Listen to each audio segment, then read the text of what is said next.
Je l'ai laissé la palette en plus en me disant qu'elle va sûrement la prendre. Au foyer Esplanade, là, les filles sont en majorité des filles qui vont être placées ou qui vont rester avec nous jusqu'à 18 ans et qui n'ont pas de projet de retourner dans leur famille. Ça veut dire qu'ils vont avoir un projet de vie autonome à 18 ans, c'est jeune. C'est vraiment un foyer qu'on a élaboré, construit avec un organisme communautaire qui s'appelle les Logis Rose Virginie, puis avec beaucoup de partenaires, vraiment pour aller voir c'est quoi les besoins des jeunes quand ils sortent de la réadap à 18 ans en autonomie. Puis vraiment, ce qui ressortait, c'était le besoin de gérer la solitude, le besoin aussi d'avoir un réseau social. Partout, on nous nommait les difficultés en lien avec l'alimentation, le budget. Donc, on a vraiment tout construit, le projet, en se centrant sur ces éléments-là. Merci, gars. Quand moi, j'ai commencé, tu sais, les jeunes arrivaient à 18 ans, puis ils partaient avec leur bagages dans des sacs, tu sais, leur linge dans des sacs à vidange, puis ils s'en allaient, puis ils savaient pas où aller et tout ça. Aujourd'hui, après 25 ans de carrière, qu'est-ce que je vois, c'est que il y a tellement de beaux projets qui s'est construit à travers la DPJ.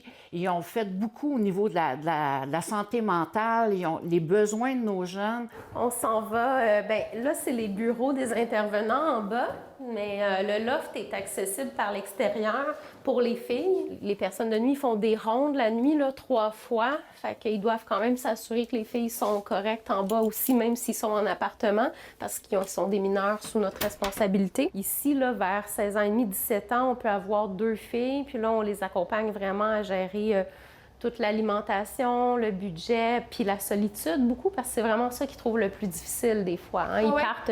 plus que les autres défis, un petit peu plus pratico-pratiques. C'est vraiment ça qu'ils nous ont dit, parce qu'en haut, on commence à pratiquer la nourriture avec eux. À partir de 15 ans et demi, elles se font à manger un certain nombre de fois par semaine, le budget aussi, mais elles sont quand même toujours avec d'autres filles en haut. Fait qu'ici, ils ont leur salle de bain complète, ils sont chanceuses, ils ont une laveuse sécheuse, ce qu'il n'y a pas dans tous les appartements à Montréal. Moi, je pense qu'ils devraient ouvrir plus d'endroits comme ça pour mieux préparer les jeunes à la réalité qui s'en vient pour eux. Il y a un cadre moins serré avec les jeunes. Comme nous, les gens qui viennent d'autres milieux, des fois, sont comme, il n'y a pas de règlement ici, mais tu sais, c'est pas vrai. On essaie juste de se rapprocher plus de leur réalité à eux, qui va être...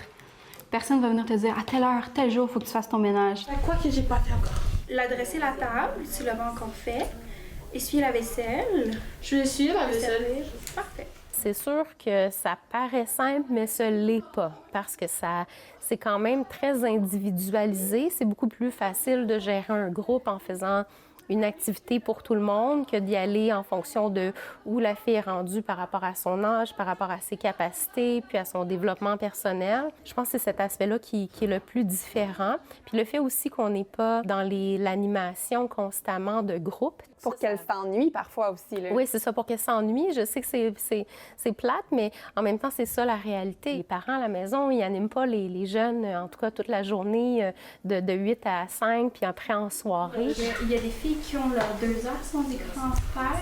Pourquoi ton 2 heures sans écran, tu l'as pas fait? Même la question de la cyberdépendance. Dans beaucoup d'unités du centre jeunesse, ils n'ont pas leur cellulaire avec eux. Mais après, comment tu sais comment gérer ton cellulaire quand pendant 18 ans de ta vie, tu as été limité par quelqu'un qui dit « Non, non, non, quand tu passes la porte, tu remets ton sel parce que c'est pas bon pour toi, il faut que tu te concentres sur ce que tu as à faire. »